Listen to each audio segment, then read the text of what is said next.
भगवद्गीता संस्कृत महाकाव्य महाभारत यात सापडते.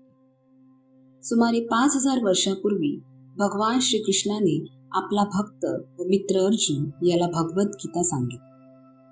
हे यादवी महायुद्ध धृतराष्ट्राचे 100 पुत्र व त्यांचे चुलत बंधू पांडव यांच्यात घडले.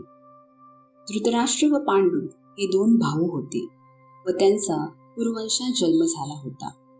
ते भरत राजाचे वंशज होते आणि राजा भरत यांच्यामुळेच महाभारत हे नाव पडले. थोरला बंधू धृतराष्ट्र जन्मापासूनच आंधळा असल्यामुळे त्याला राजपद न मिळता त्याचा धाकटा बंधू पांडू याला मिळाले. पांडूचा तरुणपणीच मृत्यू झाल्यामुळे युधिष्ठिर, भीम, अर्जुन, नकुल आणि सहदेव या त्यांच्या 5 पुत्रांचे पालन पोषण काही काळाकरिता राजा झालेल्या धृतराष्ट्राने केले. अशा प्रकारे धृतराष्ट्र व पांडू या दोघांचे पुत्र एकाच राजघराण्यात वाढले. दोघांनाही द्रोणाचार्याच्या क्षत्रिय विद्येत निष्णांत केले व पितामह भीष्मदेवाने मार्गदर्शन केले. तरी देखील धृतराष्ट्राचे पुत्र व खास करून सर्वात थोरला पुत्र दुर्योधन पांडवाचा अतिशय द्वेष करायचे आणि आंधळ्या व दृष्ट प्रवृत्तीच्या धृतराष्ट्राची इच्छा होती की पांडूच्या पुत्रांनी नव्हे तर त्याच्या पुत्रांना राजपद मिळावे. याप्रमाणे धृतराष्ट्राच्या संमतीने दुर्योधनाने पांडूच्या तरुण पुत्राची हत्या करण्याचा कट रचला. पांडव त्यांचे काका विदुर व मामे भाऊ श्रीकृष्ण याच्या काळजीपूर्वक संरक्षणाखाली असल्यामुळेच ते आपला प्राण वाचवू शकले. श्रीकृष्ण म्हणजे कोणी सर्वसाधारण मनुष्य नसून ते स्वयं भगवान आहेत. त्यांनी पृथ्वीवर अवतारण धारण केला होता व तत्कालीन राजकुलात जन्म घेऊन ते एका राजपुत्राप्रमाणे वावरत होते. ते पांडूची पत्नी व पांडवाची माता कुंती किंवा पृथा असे भाचे होते. अशा प्रकारे एक नातेवाईक म्हणून आणि सनातन धर्माचे रक्षण करणारे या नात्याने ते पांडूच्या सदाचरणी पुत्रांची बाजू घेत राहिले व त्यांचे रक्षण करीत राहिले. अखेरीस धूर्त दुर्योधनाने पांडवांना धृत क्रीडेकरिता आवाहन दिले. त्या निर्णायक स्पर्धेत वेळी दुर्योधन व त्याच्या भावाने पांडवाची शालीन पत्नी द्रौपदी हिला ताब्यात घेतली व भर राजसभेमध्ये विवस्त्र करून अपमानित करण्याचा प्रयत्न केला.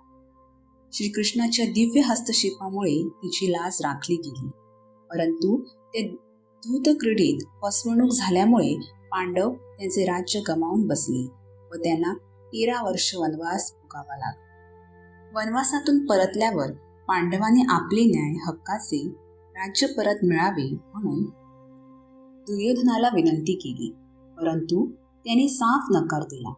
क्षत्रिय असल्यामुळे राज्य करणे हा त्यांचा धर्म होता, म्हणून त्याने आपली मागणी कमी करून फक्त 5 गावे मागितली. परंतु दुर्योधनाने उद्धटपणे उत्तर दिले की सुईच्या टोका इतकी भूमी देखील मी देऊ इच्छित नाही. आतापर्यंत तरी पांडव सातत्याने सहिष्णुता दाखवत राहिले होते, तथापि आता मात्र युद्ध करणे अनिवार्य होते.